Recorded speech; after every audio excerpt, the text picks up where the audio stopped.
Welcome to Mark's Motivational Podcast, another Authors Tuesday. Today I'm delighted to be joined again by James C. Wallace II. I had the pleasure of having him on the podcast audio only there a number of years ago. So it's brilliant to welcome James back again because I'm looking forward to because Oz is all in the news at the moment with the new film out. That's called Wicked. Wicked, that's right, Wicked. So James, thanks a lot for joining me. It's great to have you on the podcast again. Well, it's always a pleasure. Any opportunity to talk about the land of Oz, I'll jump at it. Great, thanks. And how's everything been for yourself? How's the books going? Are you happy how things Uh, are working out? the books are going well. We're up to a dozen books Great, total, yeah, great, yeah, and starting on a new book and about to release the next one in the series, number 13. I hope it's good luck. brilliant, One never yeah, knows. yeah, yeah, And a few more well, since we last talked, I've added a few more grandkids to the pile.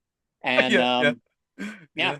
just I've gone into semi-retirement and just growing old ungracefully, I hope. So you're probably juggling the grandchildren at this stage, and so many of them. Yes, and yet no great grandchildren. The Yeah, oldest grandkids have looked around and go, maybe I don't want to have kids just yet. very good. Okay, so we'll probably start off. You want to talk about the journey to Oz? Can you share how your journey as an author and an educator led you to become a Royal Liaison of Oz? Well, I started writing back in 2009. And I came out with my first book, and I went to Book Expo America 2009 in New York City to kind of promote the book, look for publishers and things of that nature. And I came away from there. I learned a great deal about the journey of self-publishing and realized that I needed to create a persona, something that would set me apart, if you will, from others. There is, of course, the Royal Historian of Oz, but that's a title bestowed by the Baum family. It's a very sacred title and one that I'm certainly not worthy to inherit. So I had to come up with something. I initially was the Royal Liaison to Princess Ozma, and this was because of a variety of things that had occurred during my journey into Oz, but it seemed like a good title to go with at the beginning.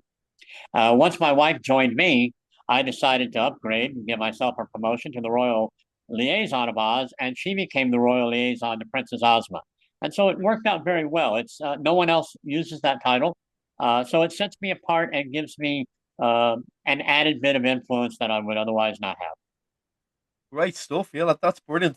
And kind of what inspires you? What your unique connection with Ozma and the land of Oz? Kind of what inspired that for you, James? Well, it all started in 2009. There was a show, a three-part miniseries called Tin Man. Yeah, It was billed as a reimagining of Oz. And it was certainly a different view of Oz. Now it was three parts on sci-fi. It was very, very good. I liked it very much, but it was very adult. And there was, in fact, one scene in what was supposed to be Emerald City. They renamed it Central City, where they had prostitutes and phone sex. And I kept thinking to myself, I don't remember that from the books as a kid. yeah, And and it was at that point that I literally had an epiphany, as though Princess Ozma herself had reached out, whopped me upside the head, and said, "Hey, let's return Oz back to Baum's original vision of a children's fairy tale." yeah. And I've been blessed to have accomplished that, I believe, and been very happy with it. And so, and I've had a couple of connections with Princess Ozma since. I'm very convinced that she spoke and appeared to me during the early writing of my fourth book, The Ozian Adventures of Pickles and Blue, where I was writing about, and this is the only time I ever did, write about the death of a child. I've never, we lost a grandchild around this time. And so I had some experience there, but I was hitting a writer's block, and I never hit a writer's block. It's not something that normally happens to me. This one hit me for about 2 weeks. And so late one night, I was in the dark, sitting in front of my computer, and like in the scene from Return to Ozma of Oz, when Princess Ozma appears in the mirror as a sparkle of light, I had the same thing happen to me. In the dark, I saw a sparkle of light in one of our bookcases that has a glass front. There was no light around, so Wow. I took that as something from her. I Yeah, looked down at the computer screen. 2 hours later, I had my chapter wrote, and I was spent. absolutely wiped out, and I put it down for a couple of weeks to recover because I had never written about the death of a child before. I'm convinced she helped me through that. I've talked to some friends who are into Wiccan, the witchcraft and such, and they've told me that what I've had was a fairy encounter. Princess Ozma is the queen of the fairies, so I'm convinced that's what it was. And so we have a special bond. Yeah. Oh, thanks a lot for sharing that, James. Yeah, thanks so much. And education background as well. With over 26 years in children's education and your work with the Space Quest, um, how has your experience shaped the way you approach storytelling and curriculum development? Well, I started out very young as an astronomer. I was 8 years old in 1968. We were going to the moon, and that got me involved in science. And I love science, and I became a geek. It's really sad because that show, The Big Bang Theory, which is very popular here in America, Yeah, uh, I identified with almost every aspect of that show, and I found that very disturbing. So yeah, I didn't go to college until I was 28 years old, and I had 5 kids already. I majored in physics, but I minored in playwrights in theater. And that turned out to be a very good combination because when I graduated college, my dream job came along running or as the planetarium educator for Space Quest Planetarium at the Children's Museum of Indianapolis, which at the time, and I do believe still is, the world's largest children's museum. It is, of course, the world's greatest children's museum, but it was the world's largest. And I worked at the fourth largest planetarium in the nation. So I was involved in working with kids. And I got a sense of, hey, I like doing this. I work with 6th to 8th graders. I inspire them. I give them a chance to learn things. I had a core of youth volunteers that I mentored, and that got me started and made me realize that, hey, this is something I like doing. Um, I always thought I'd be a college professor. I ended up being one for about a dozen years, teaching weather and climate. But I always reverted back to working with kids. I had always been a tech and science writer, and then once I got in the Children's Museum, that shuffled me off into a different direction, and a direction that I really enjoyed. Now, again, I from there I went on to teach in college, and to be honest, I like the college level teaching. My sense of humor works with older kids. yeah, yeah. And do you have any of the books with you there to show people who are watching on YouTube, please, James? Oh my, I didn't even think about that. I'm Yeah. sorry to say I don't have one on me. Okay. Yeah. They're all No, in my just bookshelf in the other room. there's no problem. No, you can maybe I'm gonna put them on. I did before, but I can share all your work in the show notes afterwards anyway. And yeah, if Sure. anything you want me to display on the show notes, that'd be brilliant. Absolutely brilliant. And Oh yeah. thank you. And the hovercraft, I'd like to talk about the hovercraft and learning your But involvement in the Discover Hover program sounds fascinating. yes, Yeah, and you would think it would be so here in America, but yeah, I got involved in 2002 during the World Hovercraft Championships. I yeah. actually, for a time before college and then afterwards, and even today, I work for a hovercraft company here in America called Neoteric Hovercraft. It is the world's longest running hovercraft factory in the world. We outbuild everybody, even Griffin. You guys over there in England. I think you're in Ireland, are you? I'm in But Ireland. Yeah, yeah, yeah, doesn't we yeah. won't hold that against you. Brilliant. My family's Scottish in background, Oh, and so is my wife's family. In fact, okay. she's a cousin of the Bay City Rollers. So Oh wow. there you Yeah, go. A little yeah, historical note there. The Bay City Rollers being Scottish in nature, and she's yeah. one of their cousins. And so Wow. we have Scottish background, but I got involved with that and with Bob Went, who was a legendary hovercraft engineer. And he lived north of us on the Mississippi River in Alton, Illinois. And he got involved with the hovercraft championships. And we put together a program to get high school students in 3 days to build one of his kits. And we took a kit in 3 days, built it with two groups of students from two different high schools. By the time the award ceremony was on the third day, we flew that thing onto the stage, blew everybody's mind. No one thought we could do it. I knew these kids could do it because kids are very intelligent, and Yeah, when you give them motivation, they will do very well. That got me started. That made me realize that, hey, I like working with kids. We started working with the Discover Hover program to use hovercraft as a means of teaching physics and science and such, especially with the STEM programs going on nowadays. But the only problem was it hasn't really panned out here in America because in America, hovercraft are looked upon differently than in Europe. Uh, Europe tends to look at them as more of a recreational vehicle. Hmm. Here, we tend to look at them as rescue craft. Our biggest sales are, rescue craft. And I'll tell you what, in a flood situation, I'll put a hovercraft up against any other vehicle anywhere, and I'll kick your butt on it because that's the way to go. And I firmly believe that. But here in America, that's how we look at it. We were recreational back in the 80s and 90s, and we shifted into rescue, and it turned out that was the proper decision. And our rescue hovercraft are some of the finest on the planet, and we're very proud of them. But in terms of the Discover Hover program, it sort of has languished a bit just because no one does it recreationally as well as rescue. And so it's not done as well as I would have liked, but every now and then we get an opportunity to put a program out, work with some kids. And so it continues on. It's just, I had hoped it would become much more global, and it hasn't. But you know what? That's life. Yeah, yeah. My first remembrance of hovercraft was Back to the Future. Do you remember that film years ago? Oh, yes, the hoverboard. Yeah, the hoverboard. Yeah, Well, that's the thing. We have a commercial here in America for the hover chair, which is a yeah. wheelchair that goes around. It doesn't hover, and it drives me crazy because I keep yelling at the TV. It's not a hover chair. It's a wheelchair.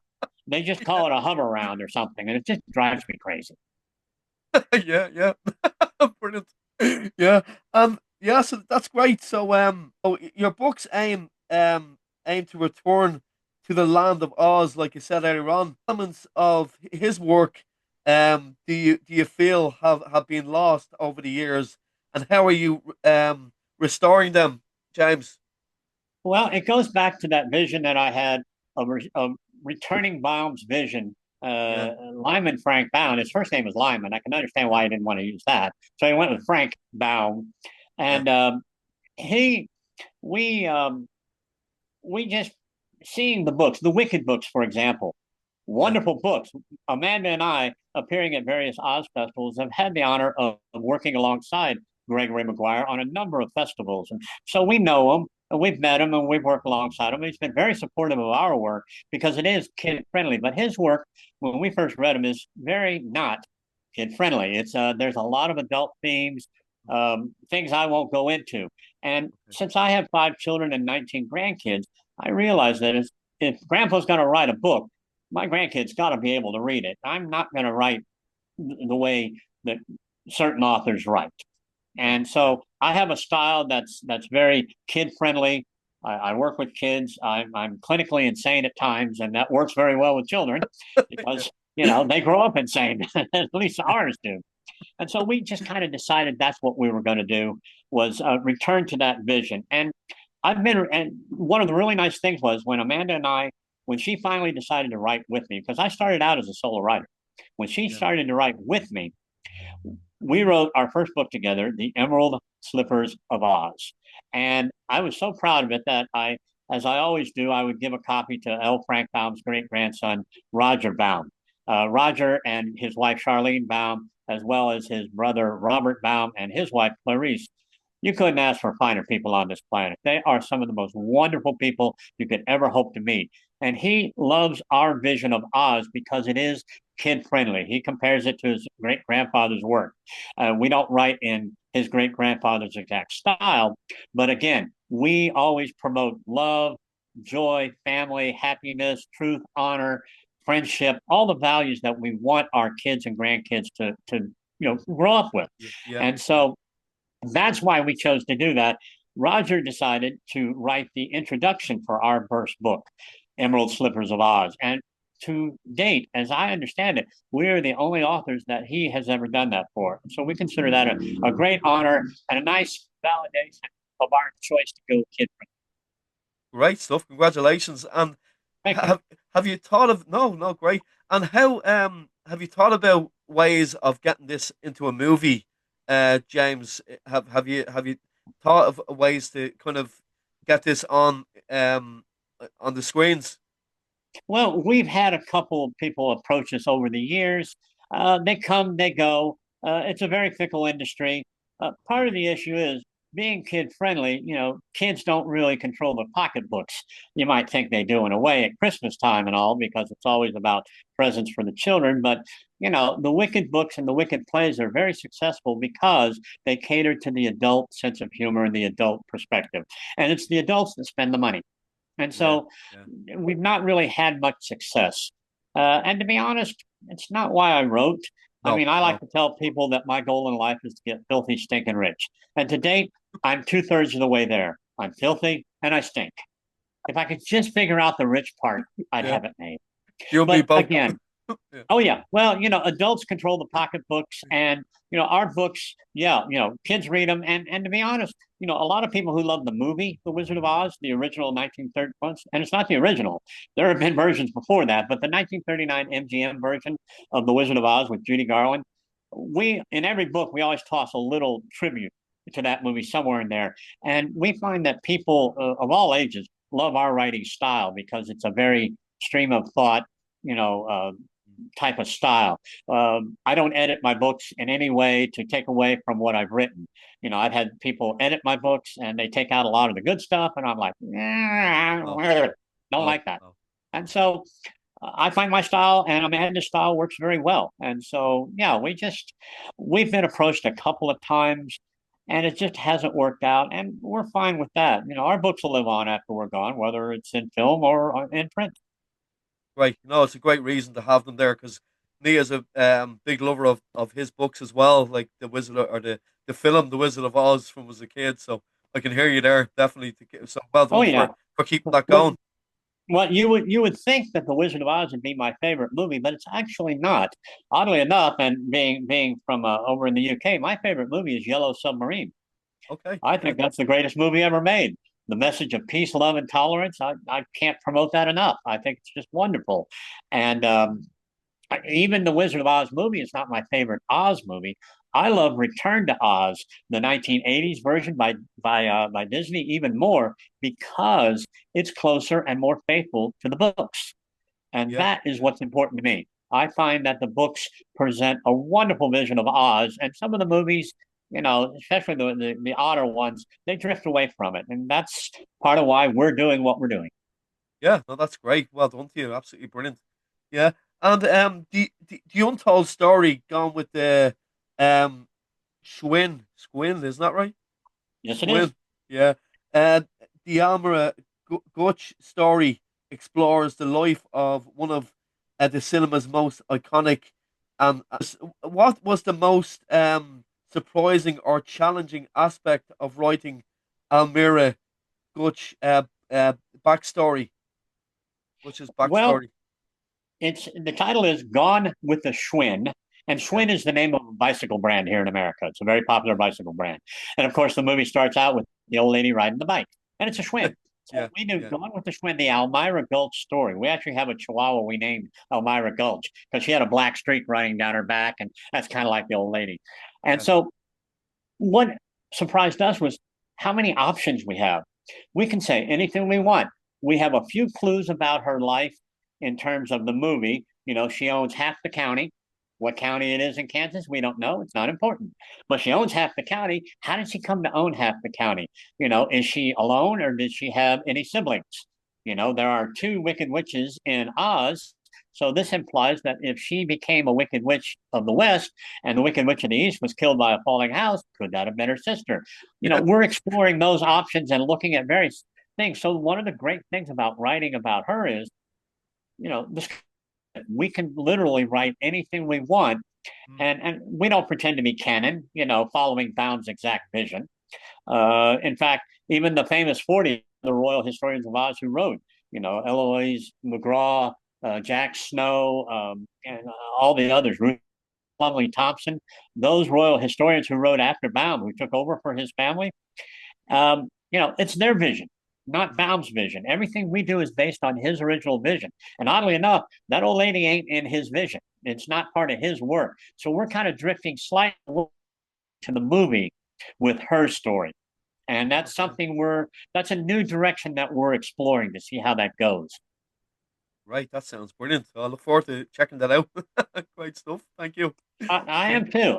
And Yeah. we've completed a good part of the outline, And once the outline's complete, of course, it won't end like we think it does. We never know how a book will end till we're done. So No, we've completed a good part of the outline and we're getting there. right. Well done. That's brilliant. And your family influence as well, with a family of five children and 19 grandchildren.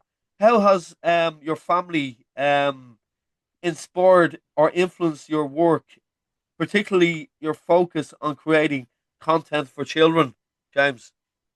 Well, you know, I grew up reading to my parents reading to me, Yeah. and I just one of the funny things I remember as a child was, you know, we only had three of the Oz books. There were 14 in total, but we only had three.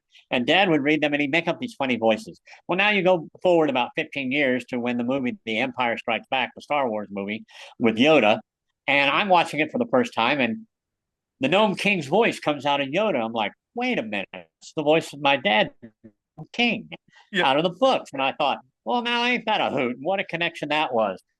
Mm. And so when my kids come along, I started reading to them, making up the voices and all that. And I realized that they love the original Oz books. And they Mm. love the joy of it all, the happiness, the friendship, the truth, all the values. They love that stuff. And so we decided, you know, we're going to write for them. Mm. You know, if no one else buys our books, our grandkids will love them, and we've had them read them, and they do love them. Sometimes they're a little, oh, Grandpa, you know, you really have to go that way. You know, couldn't it have been this? I'm like, well, it's my Yeah. book. You want to write a book? Write one yourself. Brilliant. And Yeah. let me Yeah. tell you, a couple of them are thinking about it. Right. Yeah. But yeah, we always use them as the springboard for what we wanted to write because it was really important to us that they be able to read them. That was the whole idea of the vision was Baum wanted an American children's fairy tale. He gave us 14 books of it, and we feel like we're continuing on. And that's what we do. Right. No, that's brilliant. Well, thanks for sharing that with everybody. And do you go into any schools, James, yourself? Have you visited any schools to promote your work, or is that something you've done? Well, I will tell you this. Back in the early 70s, 1971 or so, my father and I were part of a group that founded the International Brotherhood of Magicians Ring 210, the Duke Okay. Stern chapter of We're Magicians. And so I've been a magician all my life. And so Yeah. that naturally, that skill came to play when I wrote my first three books, Magician of Oz, Shadow Demon of Oz, and The Family of Oz, because a lot of me, of course, you write what you know, and I know magic. And Yeah. so Yeah. magical skills came very easily to me. And so it came easy to write about them. And so I wrote a number of characters that were people I knew in my youth, very famous magicians back in the early 70s. Al Goshman and Duke Stern were very, very, very famous here in America. I don't know about Europe, but um, we were magicians back in. That was a skill that I used. Um, Toastmasters International is a public speaking skill. And Mm. so when you write a speech, you know, for public speaking, you know, that's a skill that you can translate onto the page for people to read. That's why my writing style works so well because I'm writing in a talking style rather than a literature style. It Yeah. does cause a little bit of issue with some people who they say, well, you need to edit your books to tighten it up or to take this out because it's repetitive and all that. I'm like, well, you know what? That's the way I want it because that's Yeah. the way I talk. It's the way I tell a story. Yeah. And that's a skill that I use to my advantage. And when I went to college, again, I majored in physics, but I also minored in theater and I specialized in playwriting. Now, that really worked well for me when I went to the planetarium because I ended up writing and producing 8 planetarium programs, two of which were award winning programs. And I'm very proud of that fact. But that skill also worked very well for me as a writer. And so, you know, writing has always been a part of my life and I've always enjoyed it. Right. That's brilliant, James. Thanks a lot. Thanks for coming on again Well, as well. Brilliant. Yeah. And lastly, balancing roles. You and Amanda collaborate on writing projects, but she prefers to stay out of the spotlight. How do you balance your roles as co-authors and your individual approaches to storytelling and public engagement yourselves? Well, I started writing in 2009, and it took me 4 books before I could talk my wife into joining me. Yeah. She saw the success that I had and thought she'd give it a try because she wrote poetry in her youth, and I'd seen a few of her poems, and I thought, hey, you know how to write. Why don't you join me? Well, finally, we came up with a concept of the Emerald Slippers of Oz, and she took on the role of writing all the witch parts, all the parts about the witches. I took on the role of writing all the wizard or magician parts, the wizard parts. And so we blended that almost like a chess match. She'd write a chapter, I'd write a chapter. She'd write a chapter, I'd write a chapter. And it worked out brilliantly. I was stunned at how well we blended together as a team. But then we'd go to Oz festivals, and she would sit there and she would meet, the public and autograph books and speak to people about it. But it took me 3 or 4 festivals in New York before I could get her to ride in the parade, in the back of a car. She was very self-centered about that. And this is because she was raised as a Hoosier farm girl. She grew up on a farm. Her interaction was riding hogs, cruising for chicks. And when I say that, I mean that literally, riding on a pig, looking for little chicklets. And so, she wasn't around large groups of people. I grew up part-time in West Virginia, a bit in Michigan, but later on in childhood in Denver, Colorado. So I got used to being around a lot of people and speaking in public in front of large crowds of people. And so I was more comfortable with it. She wasn't. Mhm. And she's worked on it, gotten very well at it. She still tends to want to stay in the background. And I'm fine with that because, I can say enough for the two of us. But she lets her writing do her talking. In fact, Right. she last year, or actually it's been 2 years ago now, released her first novel as a solo artist called The Twin Witches of Oz, which will eventually become a trilogy exploring the history of the Wicked Witch of the East and West. And so she wants to write about witches, and she knows that very well. Now she doesn't practice witchcraft or anything, although she has cast a spell on me for 40 years, but it's a spell I like. Cool. That's great. Thanks very much. Brilliant. And I'm yeah, kind of fond of I'm kind of fond of her. yeah. Oh, yeah, great. 40 years. Congratulations. That's great. Oh, thank you. I look forward to another 40. Yeah, definitely. But what's next for yourself, James? Is that you'd like to tell the listeners to expect? You've got another book coming out shortly, have you? Yes, I do. A little later on next spring, we'll be releasing Aquarain in Oz. Now, that's a Yeah. spinoff of an L. Frank Baum novel that wasn't precisely Oz, but it's in the Oz realm. It's sort of what I call a tertiary book. It's um, it's basically the Queen of the Mermaids visits the land of Oz, and Dorothy and the Scarecrow and the Tin Man, they get to get their unfulfilled wishes granted. Dorothy wanted to visit the Queen of the Mermaids. Well, it turns out the Queen of the Mermaids wanted to visit the land of Oz. So that's the next one coming out next spring. We're also, me with a fellow co author, Ron Baxley Jr., we're going to re release books 2 and 3 of a trilogy we wrote, Right. which blends Alice in Wonderland and Wizard of Oz together. And Brilliant. that is yes, it's some of my best work. The first book of Cabbages, Kings, and Even Odd Queens of Wonderland and Oz is already out. And we're going to re-release the other two, and they have such long names that I can't remember them right now, but they'll be out Yeah. in the next few months. And because Alice in Wonderland has just celebrated its 150th anniversary, and so we're kind of tying into that. Right, isn't it? Yeah, that's brilliant. And how will But yeah, people? Sorry. Yeah. And no, no, no, no, no. Please, please, please. how will they? How can people?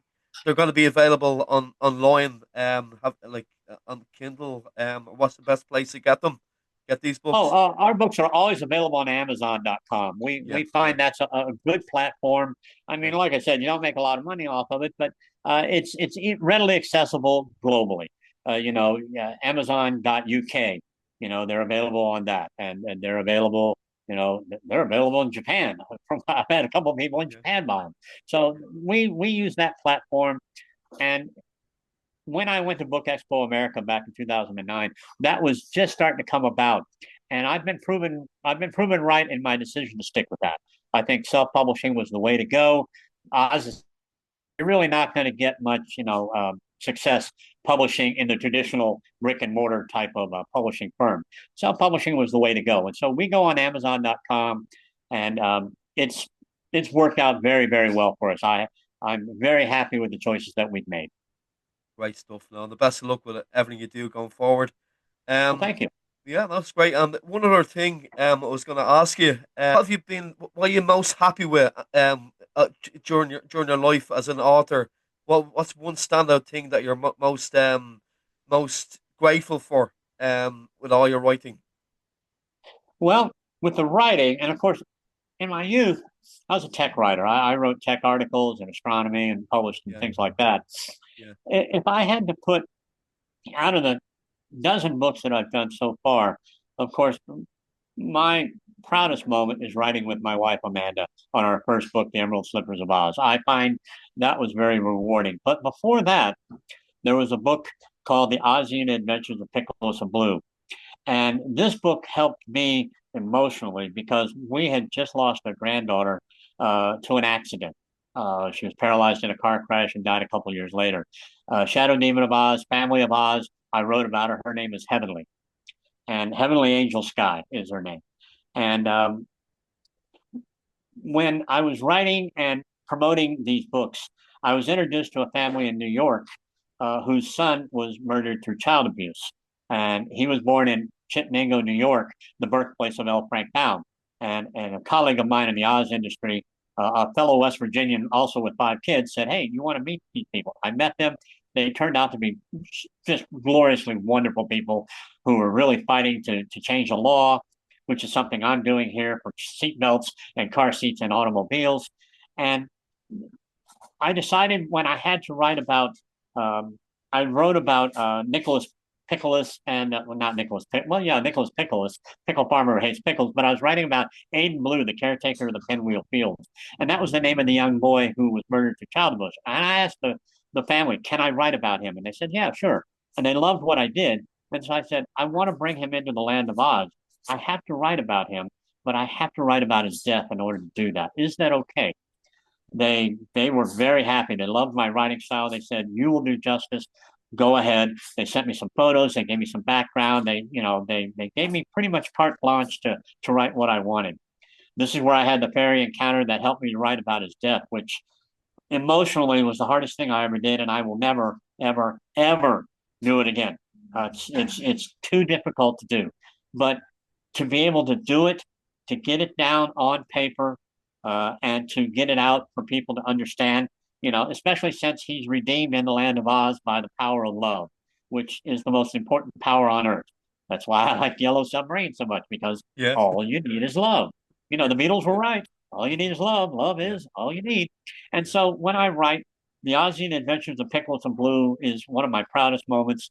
And then to follow up with The Emerald Slippers of Oz with my wife, that just was the icing on the cake. So, what came before was good. What came afterward was wonderful. But those two books, I think, represent the epitome of what I was hoping to accomplish in my writing.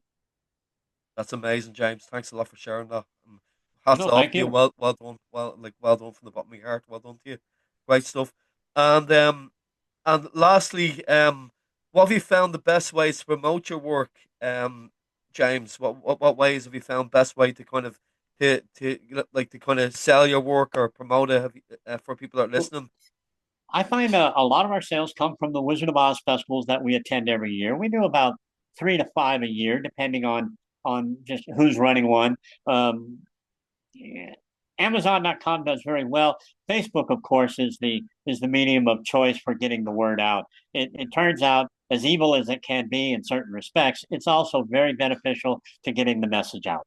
I tried Twitter and X. I was one of the first people to get on there, and I've got a couple thousand viewers on X, Twitter, whatever you want to call it now. Yeah, yeah, Um, yeah, it's Elon Musk's little, alien love park, trailer park love child thing. Is what I like to say. But I've sold a few off of that, but I find Facebook does very well. But we're actually very comfortable going to the Oz festivals, and that way we can get in front of people, show them the book, talk about our vision, what we were thinking when we write, and that tends to sway people into wanting to share our vision. So that's kind of how it goes. Like I said, we'll never get rich, but not why I write. no, no. It's been great talking to the podcast again. Absolutely brilliant having you on. Oh, as I said, I anytime I can talk about the land of Oz, I love doing that. And any chance I get to talk about my wife, well, I just won't shut up. Great stuff. Okay, listen, thanks a lot for coming on, James. Absolutely pleasure talking to you on the podcast. So, all the best going forward, everything you do, and tell your wife congratulations on her journey as well. Well, thank you. And I will leave you with a line from the Wizard of Oz, per Yeah, ardua ad alta, which is Latin for through great difficulties to great heights. lovely, lovely. Thank you. Thanks very much. Thank So you.